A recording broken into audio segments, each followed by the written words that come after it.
اعملي ايه لو لقيتي ابنك بيكتشف جسمه؟ اوعي تصوتي ولا تزعقي ولا تلوميه.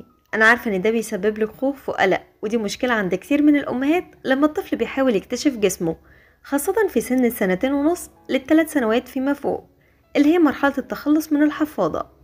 عاوزه اقولك ان دي حاجه طبيعيه جدا، زيها زي بالظبط الطفل لما بيحاول يكتشف مناخيره او يدخل مواد صلبه في ودانه او لما يحط اي حاجه يلاقيها في بقه. بس الحقيقه بقى ان الامهات بتخاف من الموضوع ده اكتر حاجه، وبتبصله انه بيعمل مصيبه، وبتخاف من سلوكه جدا بعد كده. والحقيقه ان كل اللي في دماغك ده ابعد ما يكون من الواقع، والموضوع ملوش اي دعوه ولا له اي علاقه باي مشاعر جنسيه. طب والحل ايه؟ لما تلاقي طفلك بيعمل كده وبيكتشف جسمه، اوعي تزعقي ولا تصوتي ولا تضربيه ولا تقوليله ايه القرف ده.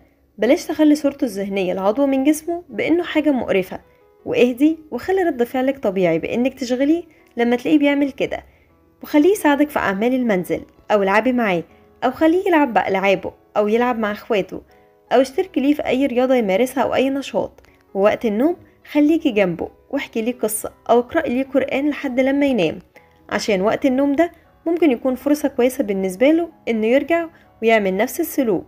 وكل ما يكبر اكتر قربيه من ربنا اكتر.